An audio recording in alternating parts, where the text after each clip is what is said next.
Permata TV YouTube Indonesia dengan bangga mempersembahkan sebuah storytelling kekinian abad ini, diangkat dari karya besar Esa Mintarja yang sangat populer di masanya, berlatar belakang kisah tanah Jawa masa lampau dengan judul Kisah Arya Manggada.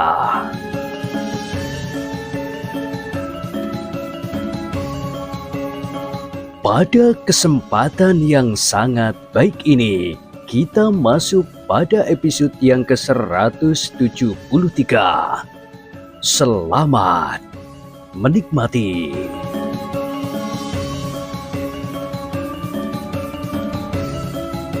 Di akhir kisah sebelumnya disebutkan, kemarahan Paron Wojo benar-benar sudah membakar jantungnya. Karena itu, tiba-tiba saja ia telah meloncat sambil mengayunkan tangannya ke arah wajah Laksono.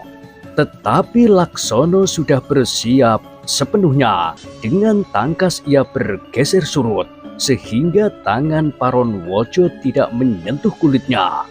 Namun terasa desir angin menerpa wajah Laksono yang luput dari jangkauan tangan Paron Wojo itu. Dengan demikian, Laksono menyadari bahwa kekuatan Paron Wojo memang sangat besar.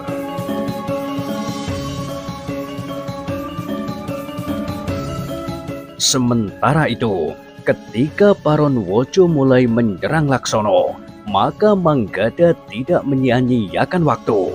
Justru Manggadalah yang lebih dahulu mengambil langkah. Dengan cepat Manggada meloncat sambil menjulurkan kakinya. Parung Landung melihat serangan itu, tetapi demikian cepat dan tidak diduga-duga. Karena itu, maka Parung Landung tidak sempat mengelak. Yang dapat dilakukan adalah sekedar menepis serangan kaki Manggada yang kuat itu. Ternyata Parung Landung tidak berhasil sepenuhnya, meskipun kaki Manggada itu tidak mengenai sasaran, tetapi kaki itu masih juga mengenai pundaknya. Tubuh Parung Landung itu terputar, hampir saja ia kehilangan keseimbangannya. Tetapi Parung Landung justru telah bergeser beberapa langkah untuk memperbaiki kedudukannya. Manggada memang tidak memburunya. Ia tidak ingin dianggap curang dan licik. Karena itu, maka Manggada itu pun menunggu sejenak, sehingga Parung Landung berdiri tegak dan siap untuk menghadapinya. Parung Landung itu pun menggeram. Ternyata kau licik sekali. Tidak, bukan aku yang licik, tetapi kau terlalu yakin akan kemampuanmu, sehingga kau abaikan aku. Aku memang tidak ingin menentukan akhir dari pertempuran di antara kita dengan serangan yang pertama itu. Aku baru sekedar memperingatkanmu, agar kau berhati-hati.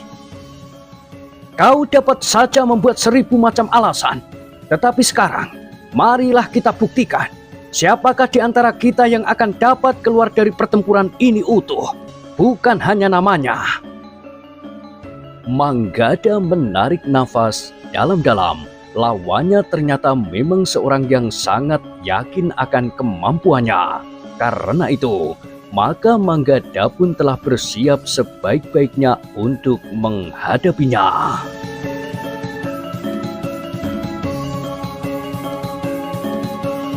Demikianlah, Manggada dan Laksono telah terlibat dalam pertempuran yang sengit.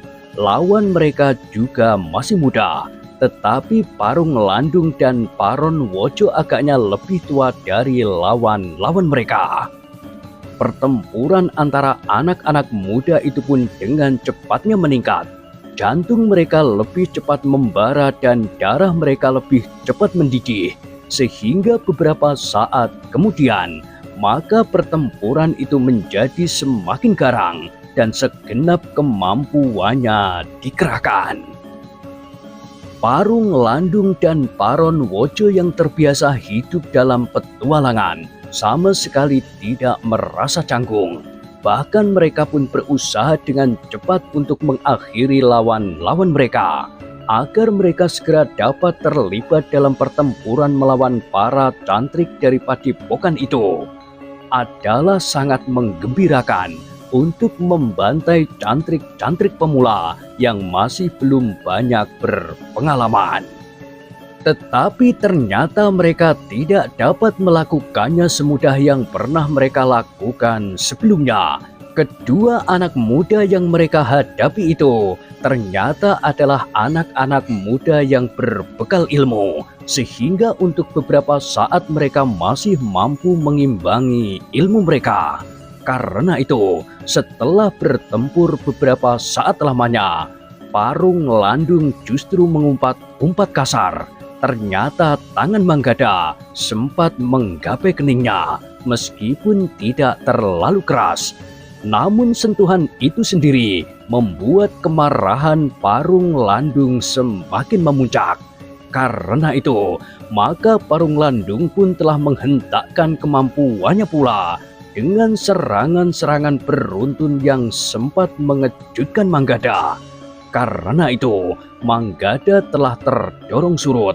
Namun serangan Parung Landung masih belum mampu menembus pertahanan Manggada.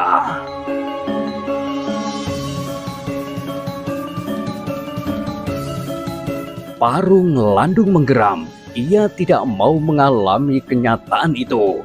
Parung Landung ingin lawannya itu segera dapat diselesaikannya, sehingga dengan wajah tengadah ia dapat menepuk dadanya. Aku telah membunuh andalan padepokan ini. Tetapi ternyata tidak mudah untuk melakukannya. Lawannya ternyata sangat lihat dan bahkan berilmu tinggi. Pertempuran itu semakin lama menjadi semakin sengit pula. Paron Wojo pun mulai menjadi gelisah. Ia menyangka bahwa dalam waktu singkat anak muda itu dapat segera dikalahkannya. Tetapi ternyata bahwa anak muda itu mampu mengimbanginya.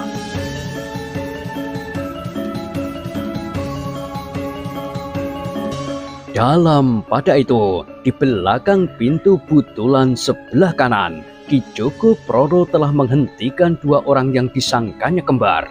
Kedua orang yang mengamuk seperti sepasang harimau yang terluka. Bagus. Ki Joko Prono mengangguk-angguk. Apakah memang sudah menjadi kebiasaan kalian bertempur berpasangan? Siapa kau?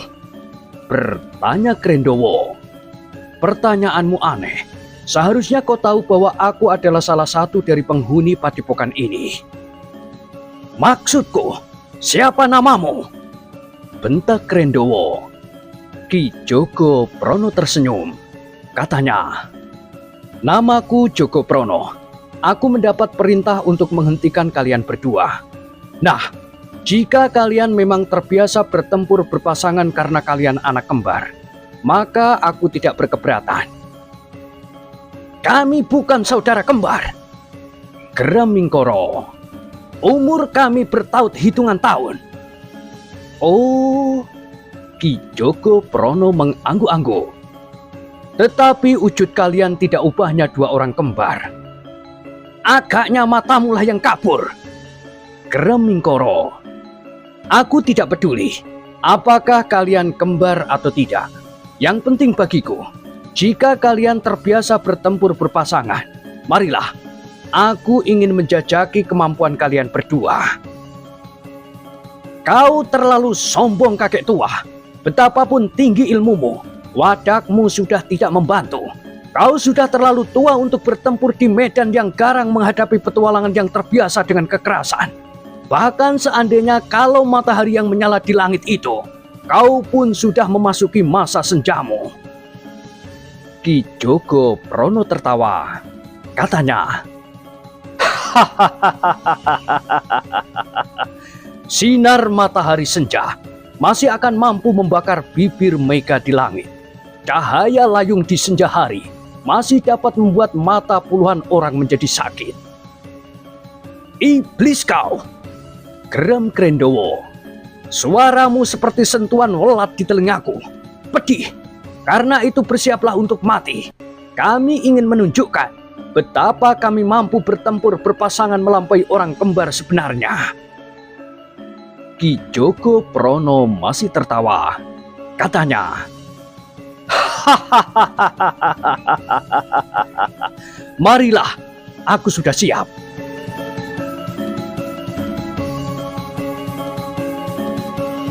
Mingkoro memang tidak sabar lagi. Dengan garangnya ia pun meloncat menyerang Ki Joko Prono dengan ayunan tangannya. Ki Joko Prono bergeser surut. Tangan itu tidak menyentuh tubuhnya. Tetapi serangan berikutnya pun segera menyusul. Krendowo telah menjulurkan kakinya menyerang lambung. Tetapi dengan cepat, Ki Joko Prono menggeliat. Sehingga serangan itu sama sekali tidak mengenainya. Bahkan tiba-tiba saja Ki Joko Prono yang tua itu melenting sambil berputar. Kakinya yang terayun mendatar, hampir saja menyambar kening Krendowo. Iblis tua! Geram Krendowo sambil meloncat menjauh. Ki Joko Prono tertawa pula. Katanya, jangan mengumpat. Umpatanmu itu tidak akan membantumu mengalahkan aku. Diam kau iblis tua! Teriak Mingkoro.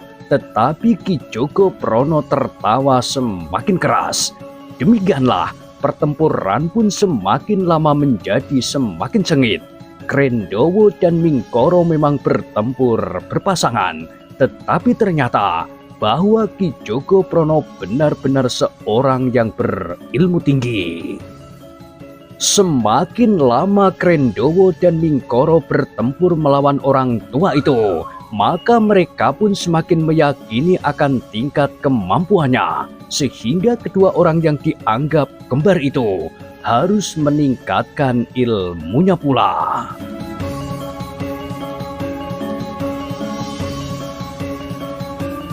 Pertempuran memang menyala semakin besar. Tidak hanya di belakang pintu butulan, tetapi juga di belakang pintu gerbang utama. Agak terpisah, Nyai Wijisari tengah bertempur melawan Ki Pandi yang bongkok. Pedang Nyai Wijisari yang kehitam-hitaman itu berputar dengan cepat. Namun Ki Pandi pun telah mengimbanginya. Dengan cepat orang bongkok itu menghindari serangan-serangan Nyai Wijisari itu. Pedang yang terayun-ayun itu tidak segera dapat mengenai tubuh orang bongkok yang mampu bergerak cepat itu. Namun sebenarnya lah bahwa serangan-serangan Nyai Wijisari tidak cukup membahayakan bagi Ki Pandi. Betapapun garangnya serta tingginya ilmu Nyai Wijisari. Namun di hadapan Ki Pandi, Nyai Wijisari bukan seorang yang mencemaskan. Karena itu, maka hentakan-hentakan serangan Nyai Wijisari tidak mampu menembus pertahanan Ki Pandi. Nyai Wijisari mulai menjadi gelisah. Apapun yang dilakukannya, serangan-serangannya tidak mampu menyentuh tubuh orang bongkok itu. Nyai Wijisari yang bangga akan kecepatan geraknya di hadapan Ki Pandi tidak terlalu banyak berarti. Karena Ki Pandi itu pun mampu bergerak cepat pula, meskipun nampaknya orang itu selalu berjalan terbongkok-bongkok. Semakin lama Nyai Wijisari semakin menyadari bahwa orang bongkok itu memiliki ilmu yang lebih tinggi dari ilmunya. Bahkan Nyai Wijisari itu pun mulai menyadari bahwa orang bongkok itu masih belum sampai ke puncak kemampuannya. Meskipun demikian, Nyai Wijisari tidak segera berputus asa. Perempuan yang garang itu mempunyai pengalaman yang luas sekali. Ia sudah pernah bertempur melawan orang yang memiliki berbagai macam ilmu.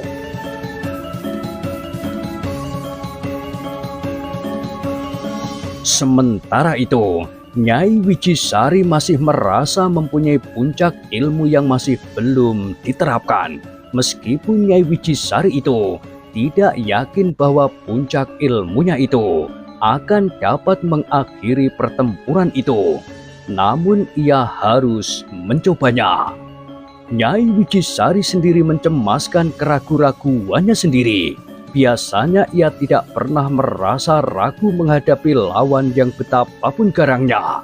Bahkan dalam pertempuran yang terjadi di antara mereka yang berebut daerah jelajah, pertengkaran dan permusuhan yang terjadi di antara orang-orang yang hidupnya berada di bawah permukaan.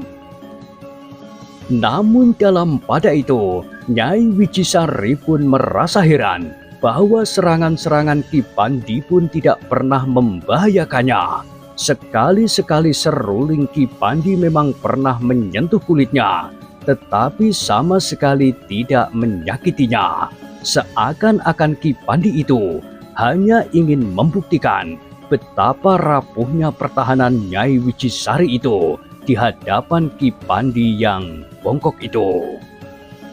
Meskipun Nyai Wicisari masih harus berteka-teki, namun ia masih bertempur terus. Pedangnya masih berputaran dengan garangnya, meskipun serangan-serangannya itu tidak pernah berhasil. Dalam keadaan yang gawat itu, maka Nyai Wicisari mulai mempertimbangkan untuk mengeterapkan ilmu puncaknya. Ia sadar, jika ia gagal, maka orang bongkok itu tentu akan menjadi bersungguh-sungguh pula. Mungkin dengan demikian pertahanannya justru benar-benar akan dihancurkannya.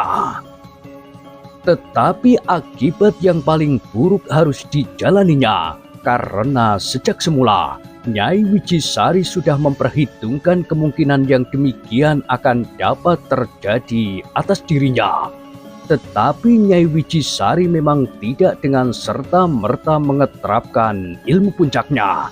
Ia masih membuat beberapa pertimbangan dan persiapan.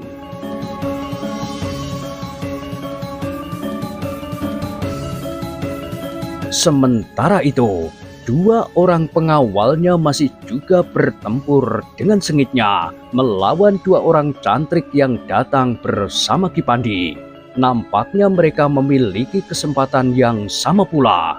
Mereka adalah orang-orang yang memiliki pengalaman yang cukup luas dengan landasan ilmu yang cukup. Sedangkan pertempuran yang terjadi di sekitar pintu-pintu Butulan pun telah merambat semakin lebar. Para cantrik tidak dapat membatasi pertempuran di arena yang terbatas, tetapi para pengikut Kiai Norowongso berusaha untuk menebar seluas-luasnya di padepokan itu. Namun apa yang pernah terjadi sebelumnya telah terjadi pula di padepokan itu. Para cantrik dari padepokan itu telah memanfaatkan pengenalan mereka atas medan sebaik-baiknya. Di antara bangunan-bangunan yang ada itu, para cantrik menyerang lawan-lawannya dengan tiba-tiba. Mereka muncul dari balik sudut-sudut bangunan yang ada, dari balik pintu, dan dari ruang-ruang yang tersebar dalam bangunan-bangunan di padepokan itu.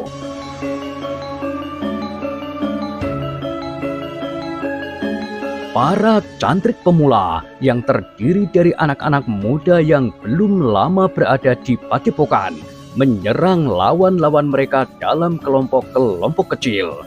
Ketika matahari menjadi semakin tinggi menggapai puncak langit, pertempuran telah menyebar hampir di seluruh padepokan. Para cantrik sulit mengendalikan lawan mereka.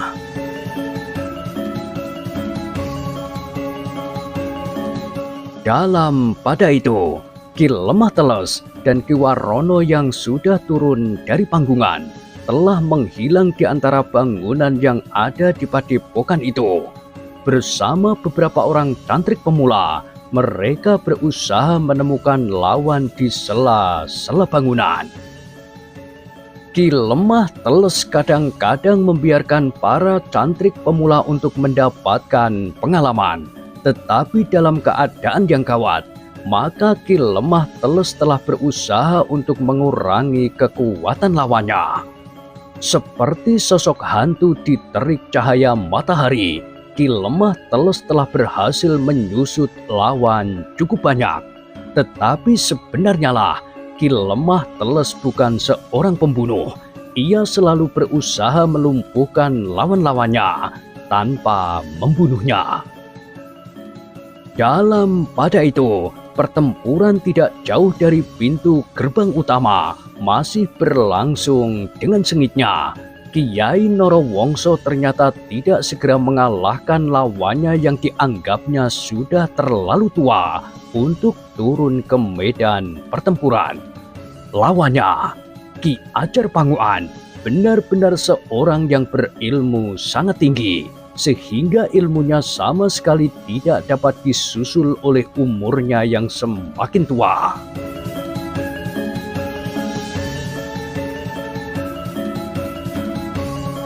Sementara itu, Bindi Guno Srobo yang berat itu setiap kali saling berbenturan dengan pedang Ki Sambipito. Kekasaran dan tenaga yang besar dari Guno Srobo sama sekali tidak banyak berarti bagi Ki Sambipito. Beberapa kali, Guno Srobo harus meloncat menjauhi lawannya untuk memperbaiki keadaannya.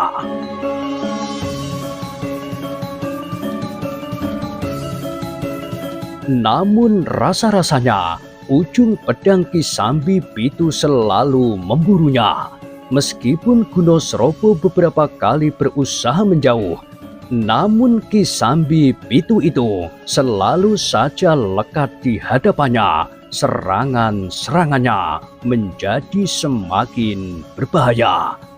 Namun akhirnya batas kemampuan pertahanan Guno Srobo dapat ditembus. Ujung pedang Ki Sambipito mulai menyentuh kulit. Sebuah goresan menyilang di lengan Guno Srobo. Guno Srobo mengumpat kasar. Kemarahannya semakin membakar ubun-ubunnya. Luka di lengannya itu telah menitikkan darahnya yang hangat. Tetapi kemarahan, umpatan dan geraman tidak cukup untuk menghentikan perlawanan Ki Sambipito. Untuk mengalahkan lawannya diperlukan kemampuan dan ilmu yang tinggi. Guno Srobo yang gelisah itu masih memutar bindinya. Justru semakin cepat. Bindi itu terayun-ayun di seputar tubuhnya, sehingga memang sulit bagi Ki Sambipito untuk mendekat. Tetapi Ki Sambipito bukannya seorang cantrik yang baru mulai berlatih mengenali dasar-dasar ilmu kanuragan. Ki Sambipito adalah seorang yang sudah kenyang menelan pahit manisnya dunia yang keras. Itulah sebabnya maka putaran bindi Guno Srobo yang bahkan seakan-akan merupakan gumpalan awan hitam yang mengelilingi tubuhnya tidak mampu membentengi serangan Ki Sambipito. Sebuah serangan yang cepat menyusup di antara putaran bindi itu langsung menyentuh pundak Guno Srobo. Namun hampir saja bindi itu menghantam kening Ki Sambipito. Ki Sambipito bergerak dengan cepatnya sambil merendah. Sekali lagi pedangnya terjulur. Ketika sambaran angin yang ditimbulkan oleh ayunan bindi Guno Srobo itu menyambar wajahnya, maka pedang Ki Sambipito itu mematuk dengan cepatnya menyusup di sela-sela tulang iga Guno Srobo. Terdengar teriakan melengking tinggi. Guno Srobo terhuyung-huyung surut. Demikian Ki Sambipito menarik pedangnya. Maka darah pun memancar dari luka di dada Guno Srobo. Sejenak kemudian, maka Guno Srobo itu pun jatuh terbanting di tanah seperti sebatang pohon pisang yang rebah.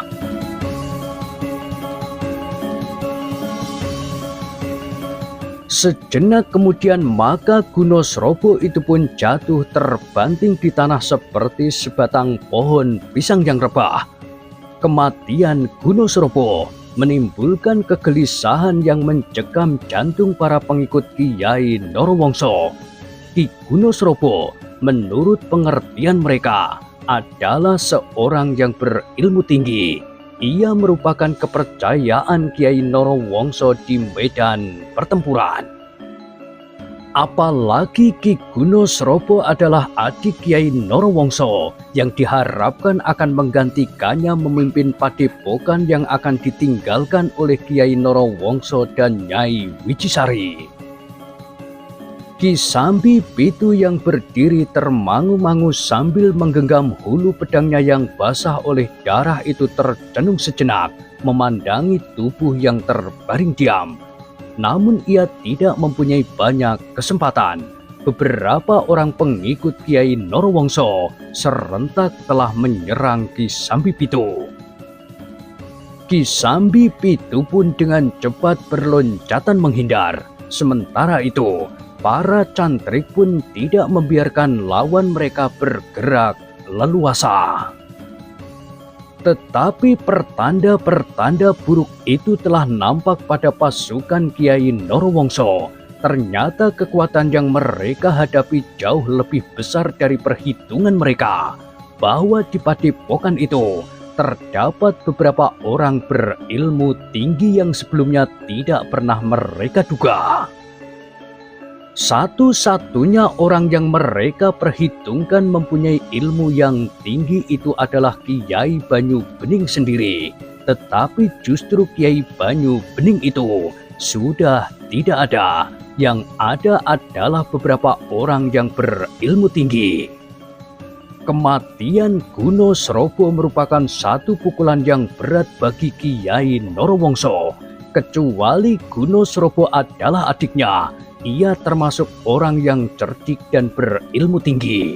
Namun di padepokan itu, Gunosrobo tidak mampu mempertahankan diri menghadapi lawannya yang sudah menjadi tua itu.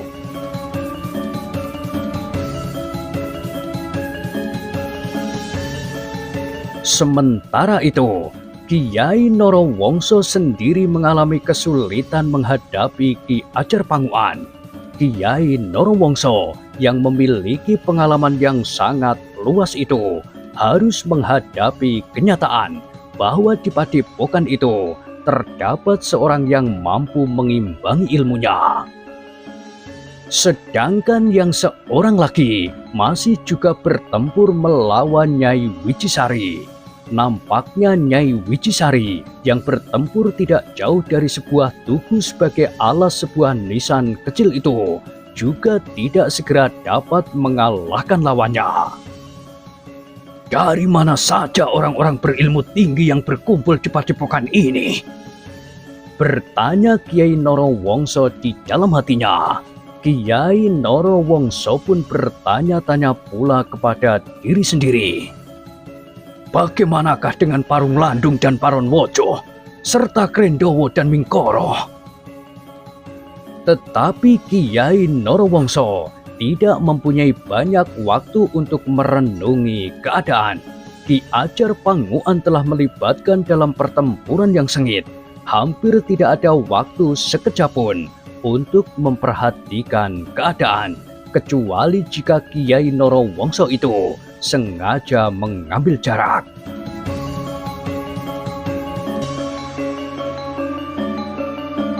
Dalam pada itu, Manggada masih bertempur melawan Parung Landung, sedangkan Laksono menghadapi Paronwojo. Mereka adalah anak-anak muda yang jantungnya masih mudah terbakar. Sementara itu, mereka adalah anak-anak muda yang memiliki bekal ilmu yang tinggi. Namun Parung Landung yang bertempur melawan Manggada harus menyadari bahwa lawannya itu ternyata memiliki ilmu yang tinggi. Jika anak muda itu lebih baik menyingkir ketika mereka berpapasan, itu bukan karena mereka tidak mempunyai bekal untuk berkelahi, tetapi agaknya anak muda itu memang menghindari perselisihan yang tidak perlu. Tetapi ketika anak muda itu benar-benar dihadapkan pada satu pertempuran yang tidak dapat dihindari, maka ternyata ia telah menunjukkan kemampuannya yang tinggi. Sebenarnya lah, Manggada mampu bertempur dengan cepat, keras dan garang. Tubuhnya yang lihat seakan-akan tidak bertulang lagi. Anak muda itu mempunyai banyak sekali cara untuk menyerang dan bertahan. Kakinya dengan tangkas berloncatan seakan-akan tidak lagi berjejak di atas tanah. Tetapi parung landung yang ditempa dalam lingkungan yang keras dan kasar itu pun menjadi keras dan kasar pula. Ketika ia menyadari bahwa lawannya memiliki ilmu yang tinggi, maka parung landung itu pun telah meningkatkan serangannya.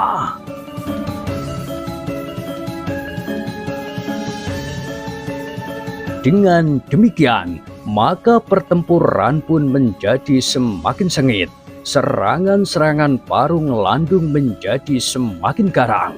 Ketika kemudian di tangannya tergenggam sebuah golok yang besar, maka Manggada pun telah memegang pedangnya pula. Ternyata keduanya memiliki kemampuan bermain senjata yang tinggi. Golok yang besar di tangan parung landung menjadi semakin berbahaya karena kekuatan anak muda itu memang sangat besar. Tetapi tidak kalah berbahayanya pedang di tangan Manggada. Pedang itu berputaran dengan cepatnya, terayun-ayun mendebarkan.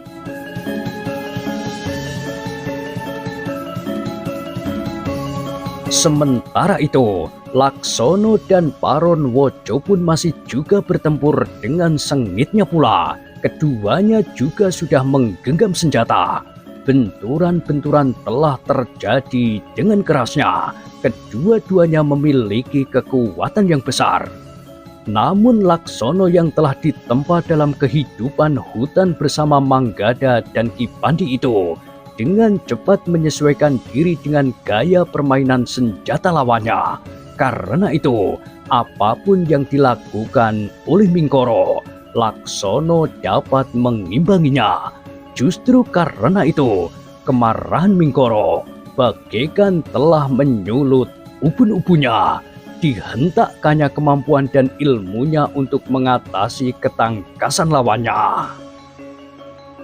Demikianlah, maka dentang senjata yang berbenturan itu pun telah memercikkan bunga api.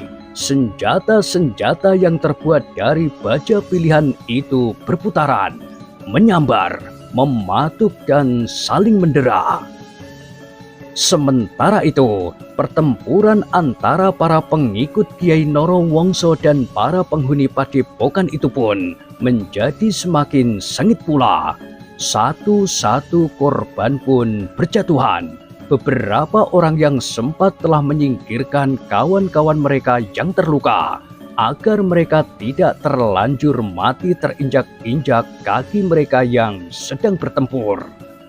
Ketika matahari melewati puncaknya, maka langit pun bagaikan membara.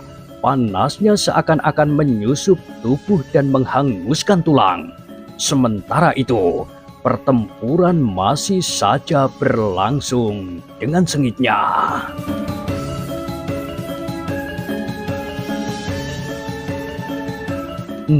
Nah, bagaimanakah kisah selanjutnya? Silahkan ikuti terus kisah Arya Manggada pada kesempatan berikutnya.